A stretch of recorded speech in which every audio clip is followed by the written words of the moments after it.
Toy nilay raharaha fahatratrarana basy tamina mpitondra moto kosa dia mandroso ny fanadihadiana ataon'ireo nivon'ny mpitandron'ny filaminana vokany ary nisy ny voasambotra ao anatin'ny raharaha fivarotana tsy nazahoan-dalana fitaovam-piadiana mahery vaika. Toy izao ny fanampanazavana avy amin'ny mpitandron'ny filaminana.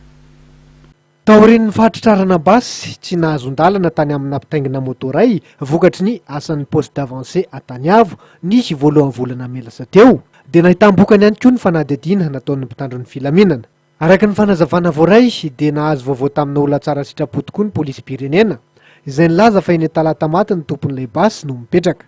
Nidina teny atoerana ny polisy ny talata 5 melasa teo ka lehilahy iray 7 taona no tratra raha saika hitsoaka ho an'ny mahajanga. Rehefa no adiadiana izy sy dia niaiky fa azy ilay basy izay nividiany tsy telo ariary tamin'ilay olona voasambotra ny voalohan'ny volana May teo izay voatazony avonjomaika eny amin'ny fonjana Tanimora miandry ny fotoam-pitsarana. Nilaza ihany koa izy fa mpahandra rano tena ka iarovany tena no antony nividianan'ilay basy na dia tsy nisy ny taratasy fa azon-dalana nitazona izany aza.